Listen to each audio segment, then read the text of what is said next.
right, well, we're glad to have with us Bruce and his wife Lynn and his friend Val. Is it? Vaughn, I'm sorry. Okay. So, Bruce and I had an interesting first meeting. So I wouldn't say that we're best buddies, but we're learning from each other. Well, we respect each other. Yes, exactly. We respect each other. We met down at Huntington Beach. Sometimes Ray Comfort goes down there and shares, and Bruce is down there and he's sharing too. So I wanted to invite him and to come share with us. Okay. So great. I'm not going to put that on actually. I'd like to just set it here. I'm sure that you'll be able to hear it. Can everybody hear me just from?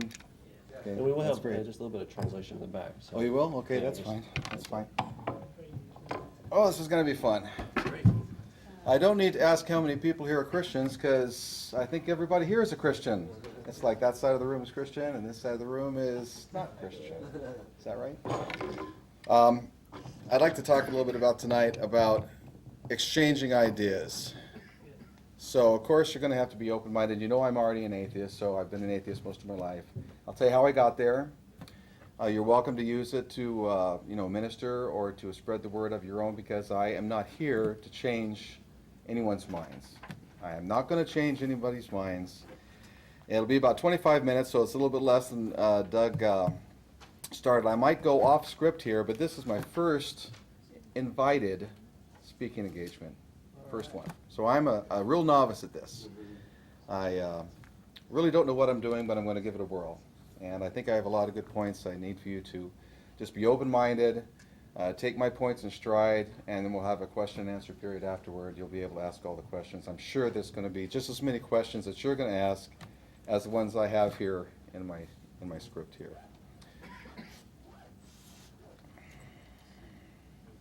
What I'd like to do is simply ask questions tonight, or better yet, inspire you to ask questions not necessarily of your religion, but of yourself, and to examine and explore how we all make decisions and how we are influenced by others around us. And now I'm going to go a little bit to me. I have no credentials. I am a layman. I don't have a college degree even. I went to college for 4.5 years, just didn't get stay there enough for a degree. I'm not an atheistic apologetic. I don't go out and sermonize. I don't go out and prophesize. What I do, as Doug mentioned, is I go down to the beach with a sign, and it just says there are no gods, no hell, no devils, no angels, and I support the atheistic and agnostic community, which is about 13% with another 7 or 8% of unreligious people that either are agnostic or don't go to church or don't pray. So I do have the courage to ask questions and decide for myself what is good for me, and through my observations what be my personal truth. It's not an absolute truth, but just my personal truth. I was asked to speak by Doug tonight. As he mentioned before, spoke at Huntington Beach Pier.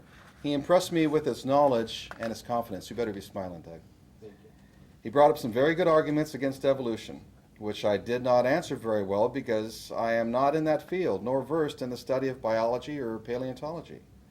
But after educating myself somewhat on the subject, I think now I can answer some of his questions, and that's what I'd like to talk to you about: self-education, self-exploration, not evolution or belief directly.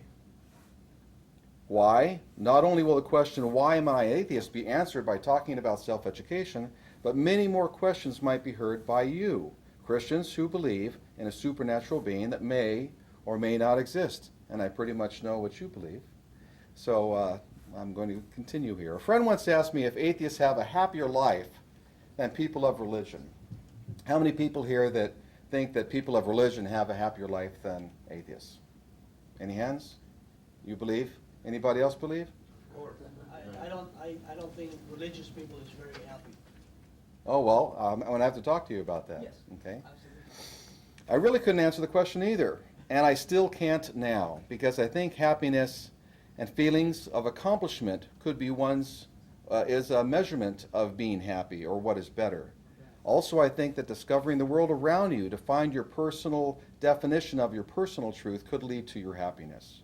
I think both of us have done that, actually, so we do have quite a lot in common.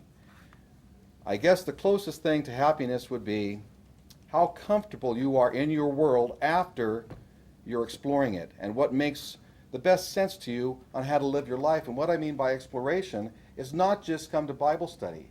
Come to my group. I'm going to go to Bible study, and I have gone to Bible studies. I've read the Bible. I've read about half the Quran, and I explore my world around me. But I see the difference between an atheist life and a religious life. I make free will that God gave me, if there is a God, to choose my free will to choose the way I believe is the right way for me, personally. I'm never going to condemn anybody else, but I will condemn those that throw rocks at me, for instance. Now, that's not too Christian, is it? Or hate mail, or hate email, which I haven't gotten any hate email yet. Maybe on YouTube a little bit. Have you seen the YouTube video, Doug? Yeah. Okay.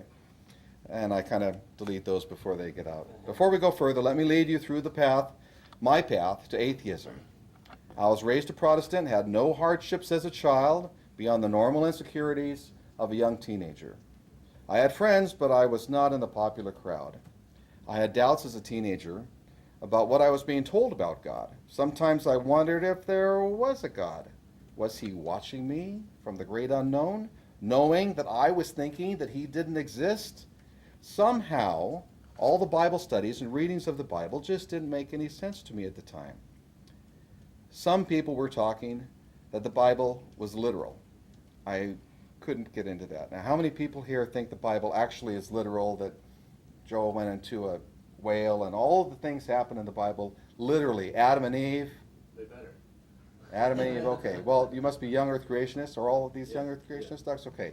Well, that's a given then. I asked my minister at the time if all the stories in the Bible really happened. Well, some not literally, he said, being a Protestant. Which ones, I asked. He never really answered, but explained that I should believe in the ones that made sense to me. At the time, none of them did. Maybe he didn't figure on me being so skeptical at the early age of 15. I didn't have enough knowledge to ask him any other questions. Throughout my 20s and 30s, I kept on wondering if there was really a God, and if he was omniscient. Does everybody know what omniscient is here? Okay. And or benevolent. I went through several religions, including Transcendental Meditation, which really isn't a religion, and I informally studied what religion was in the news at the time, but never found an actual calling for it. Many times I wondered why all the religion factions were fighting in wars all over the world all the time. I couldn't figure it out. I knew I was an atheist, but I didn't have a foundation on the values of what an atheist really is. How can one call himself a Christian if they don't know what Christianity is? I'm a Christian because I think it's a good thing. I'm an atheist because I don't believe in God. That has no moral, foundation on what to say. You have to believe in what you say before you say it. You just can't say something. It wasn't until several years ago, in fact, I'm 53 now, so just a couple years ago, that I had an intellectual yearning for more knowledge on atheism.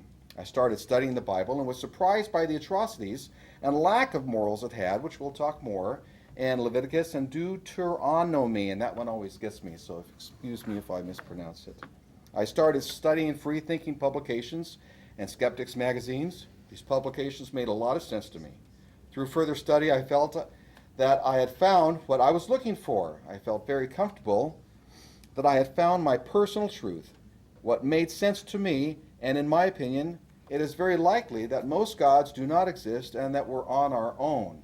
And that's not a cynical opinion, that's a skeptical opinion. A cynical opinion is everything is going to hell, right? Everything is going to go bad. If someone tells you they are an atheist, I talked about this earlier, and they can't explain why, then I think that they have made a decision of no value. And the same of any belief system. If you can't explain your own beliefs, you have not examined it enough to believe it. But examination is a good thing, and by my observation, atheists are mostly self-educated thinkers. They think about life and its meaning by observing the surroundings around them and asking a lot of questions. By not taking these things for granted, or by examining one's child